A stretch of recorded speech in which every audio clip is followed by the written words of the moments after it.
Shalom Chaverim, this is Rabbi Shapira. I'm here with our resident expert from Israel, Mr. Eldad Keynan. We are continuing this series that I would like to call Jews, Messianic Jews, and Christians, and the truth between us. Well, we are, this is episode 2, and it might end up being episode 3, because I must say that the discovery here is perhaps the most shocking discovery of all. And the most telling. And the most telling, and the one that's supported by archaeologists even in the most intensive way. So first of all, just so you understand where we are. So where are we in Israel? Just to give people a little bit of background. Where are we geographically? We are in the center of the Golan Heights, in the old village of Farj. We are actually 3 kilometers from Syria right now. We are quite close to the border. Yeah. Okay, I want you to understand something. We're not far at all from the border. How Jewish is this area? Take us back today? Take us back to 1st to 5th centuries. The area was dense with Jews and Christian Jews and Messianic Jews. Now you need to explain to our viewers that this was an area that people come and go, kind of build upon each other or use it later. Yeah, later on. So I mean, post-destruction. So tell us a little bit the history of this area. Who was here? Who came? Who left? Kind of just give a little bit. We do know that the main body of Jewish settlement in this area was after the Bar Kokhba rebellion. Bar Kokhba, okay.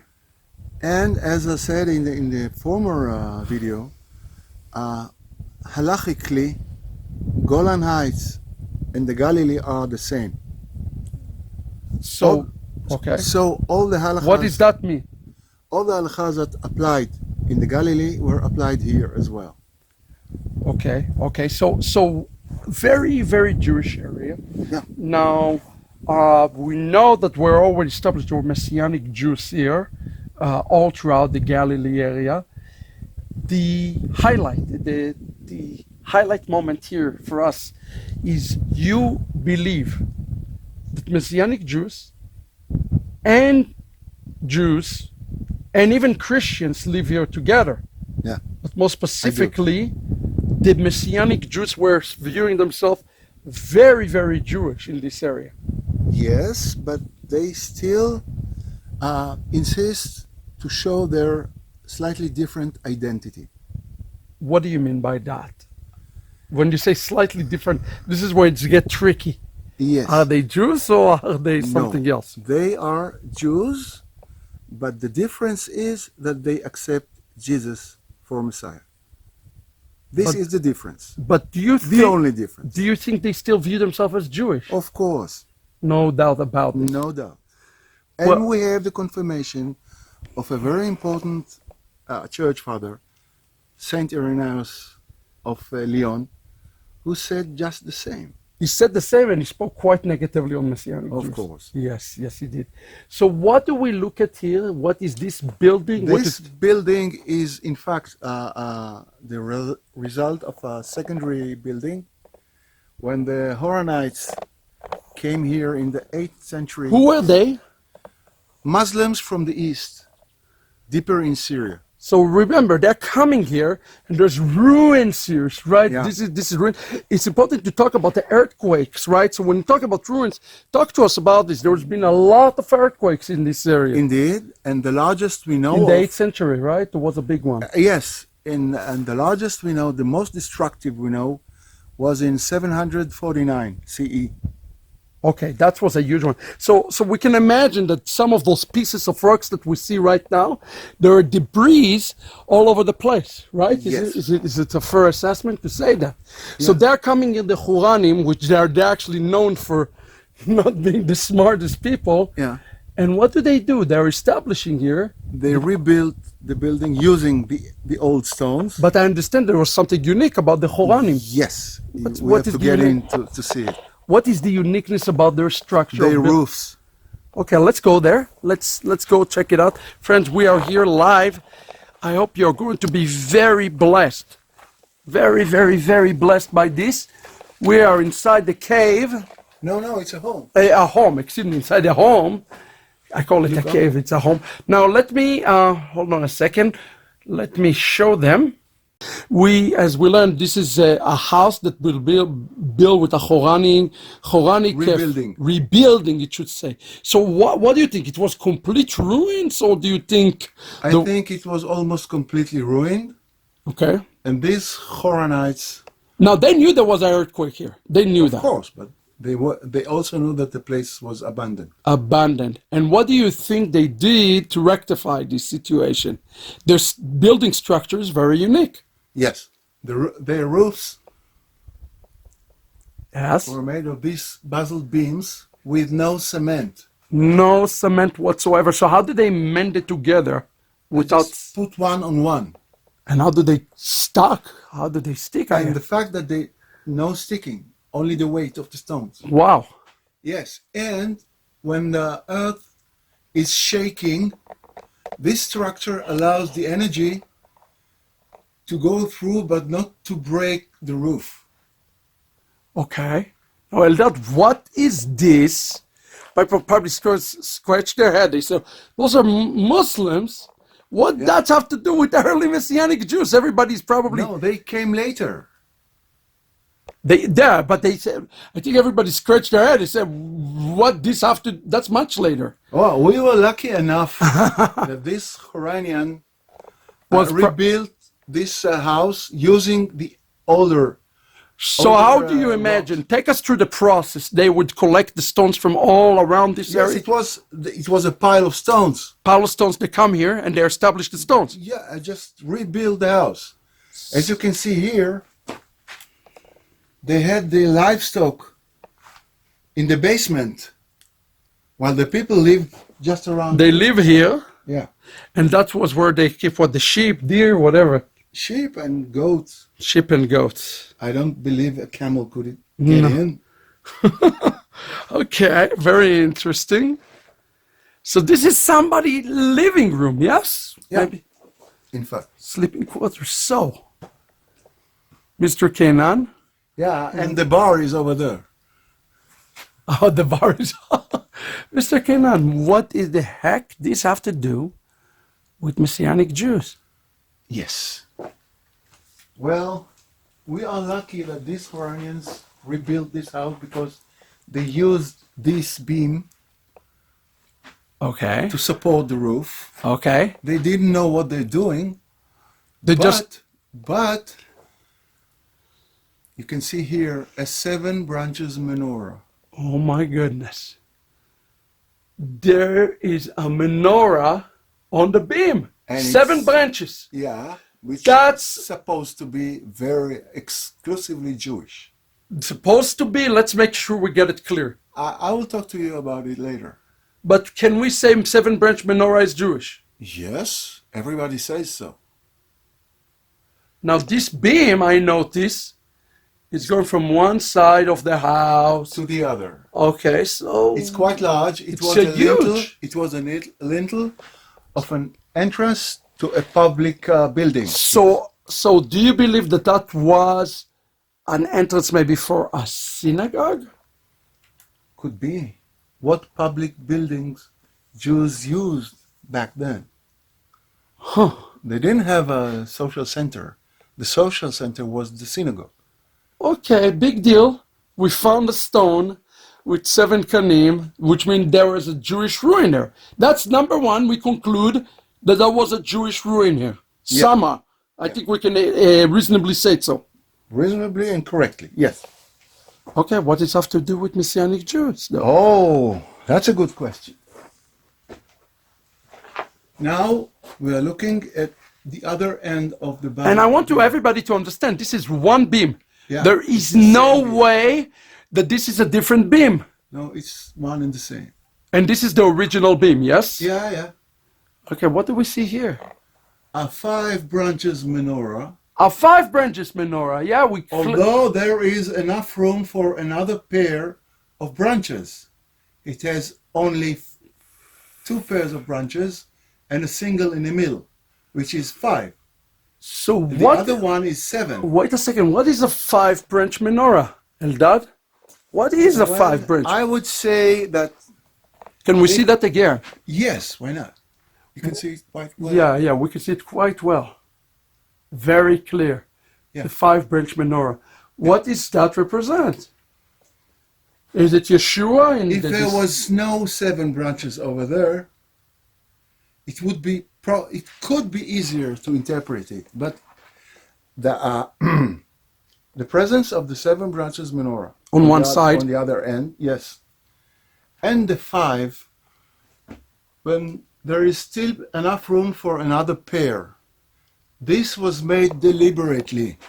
Deliberately. There is no other way. Could it be that they came in one generation, used the stone for one thing, and in another generation? It was made on the same time. You can see the style. The writing looked the same, kind of the same style. Yeah. The cutting into the rock was in the same time. Oh my. Someone is trying to say here, so I think, that I am a Jew, but slightly different. The difference is oh my goodness, that I accept Jesus for Messiah. Oh, that is intense. Yeah. That is absolutely intense. That's a nice theory. Anybody else supports this theory of yours? Yes, the only archaeologist who scanned or studied this place many years, 40 years ago, Professor Gibson of North Carolina, Chapel Hill, I guess. I have his article, and he said regarding the finds in Faj that Jews, Christian Jews, Messianic Jews, and Christians lived here in the same place and peacefully. Okay, No but here this is much more than just living together. This is This is representing a praying place of worship that say, hey, here, let's show them again. Here, hey, I am Jewish. Hey, maybe the 4 dekanim, the 4 represent the gospel, the 4 shlichim, and Yeshua in the middle. Right. Right. And wait, there's more. Yeah. We have the Greek. Oh my The goodness. Greek theos here. The word theos means God. Interesting. Yes. Would a Jew write in Greek though during this time? That's the next question. Yes, because he wants to write theos on his lintel, but he cannot use the Hebrew secret and forbidden name. Yes. So he does it in Greek. So yeah, that's actually interesting because they would not write the sacred name. That's an evidence to say that Messianic Jew did not. This is being a Jew. Wait. This is huge. Avoiding writing the sacred name of God means being a Jew and accepting the laws and halakha. Do we have any other examples anywhere in the Galilee of synagogues where Jews wrote in Greek at all that you're aware of? Well, we do know about Susia, which is Aramaic. Okay. But in the Galilee, no. I don't know of any other. Okay. But this is still quite shocking. Yeah. So if you are to hypothesize, this stone was used by Messianic Jews around what time, based on what you were seeing here? Well, I guess ever since the... I would date this beam to the 3rd century and later. 3rd and later. Yeah. That is absolutely stunning. Yeah. I want everybody to understand this. There's a menorah, a standard menorah. There's a five kanim menorah, and then there is a writing that says Theos, which is God. Yeah. Which is interesting. They didn't write Yeshua or Jesus. They write Theos. Yeah. You know. They were Jews. They were Jews. This is amazing. Is there any other evidence in this village that support the same thing? Yes, there are. Let's go. Let's see it together. Friend, this is Rabbi Shapira. I hope you are being blessed by this teaching here today with our residence expert, Eldad Keynan. We are very close to the Syrian border, and we are just walking here in a Horanic village that clearly had the stones from much earlier. And a lot of bullshit.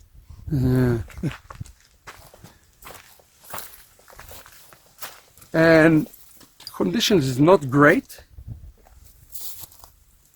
But here is an entry to another home, right? This is another home. Yeah. Rebuilt home. Rebuilt home. Yeah. Now, this is something that you discovered by accident, complete accident, yes? Yeah. I want everybody to see it carefully. Remember, because there's stones here and debris, and something absolutely stunning has been discovered, so talk to us. Well, first we have the cross here. Clearly. My goodness. Yeah. My goodness. You can see it. Show them again. Cross. Very clear. And? Small but clear. Yes. And then 2 rocks above.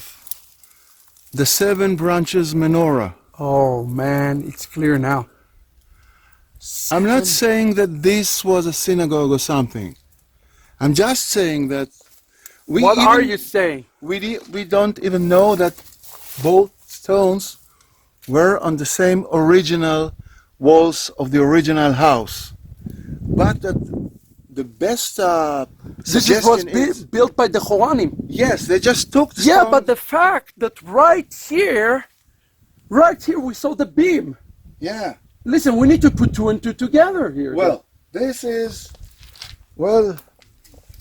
John the Christian, Ezra the Jew, and there the Christian Jews, the Messianic Jews. Yeah, but let me throw at you another theory. Could it be that was a Messianic Jewish synagogue here?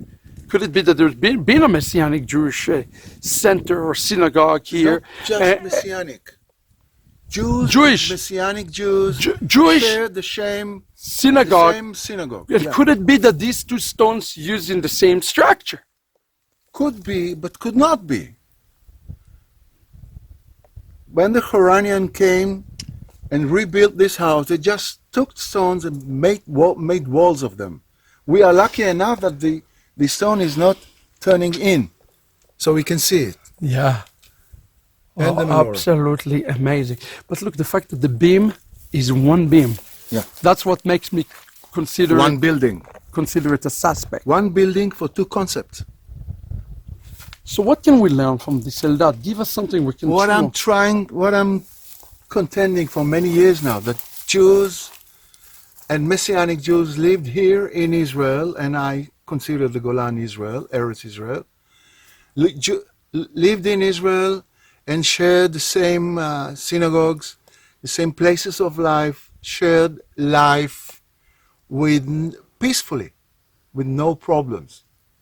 But it's more than that. You're telling me that there's a strong possibility that they not only live together, they worship together. Yes, they shared synagogues. And we have some evidence in rabbinic writings that they shared synagogues. Oh, amazing. That's one rabbinic source in the Jerusalem Talmud is afraid that Ammi, a Messianic Jew, might be a Chazan. right. Which means we live together. Well, it means that this has happened also. It could. It could have. They wouldn't put it in Yerushalmi if it wouldn't be something practical they experienced here. If they were not afraid of this might be practiced. Yeah. Amazing. That's absolutely incredible. Friends, this is Rabbi Shapira here, coming to you live. I gotta tell you, this is incredible. Eldad, I want to ask you though a question here. If this is so amazing, and it is, yeah, where are the tourists? Why nobody's here? As I said, no shopping centers, no fancy restaurants, and no commission for some people. Oh, amazing. Friend, as Messianic Jews, I think we need to ask ourselves the question, is the Messianic Judaism that we practice today resemble the first or second or third? Not only resemble. No, I ask, do we resemble Messianic Judaism? You do not resemble, you just do what they did. You don't resemble. No. You are the continuation of them. Oh, we are the continue. I hope we are. Yes, but the way I see Messianic Judaism here, I see them being very, very Jewish. Very strong in their Jewishness. I reject the very, very Jewish. I just say They're Jewish. Simply, they were Jewish. Not very Jewish. They're Jewish. They're suspicious. Jewish. Yeah, it sounds suspicious. Friends, come to Israel. I want you to see again this cross is so. I'm going to get really close to it. It's right here. And the menorah. And the menorah. Oh, Get closer. Yeah. Oh, yeah. great view. Oh, right Yeah. there. Right there. It's right there. Anyway, friends, I hope you're blessed by this explosive series. We are learning. We are enjoying. And I can tell you, we drove pretty hard through pretty tough conditions to get here for you. If you're blessed by this, consider supporting this kind of great broadcast. And the most important thing is continue to seek the kingdom of God and to continue to ask Hashem to reveal and give you a revelation what it means to be a Messianic who live according to the tradition and the faith of our fathers. And if you're blessed by this, please consider supporting And us. now we are going to visit the Christian house. Oh, we are? It's here? So we have to walk 5 minutes. Okay, we have to walk, so we'll continue with the Christian house here in a second.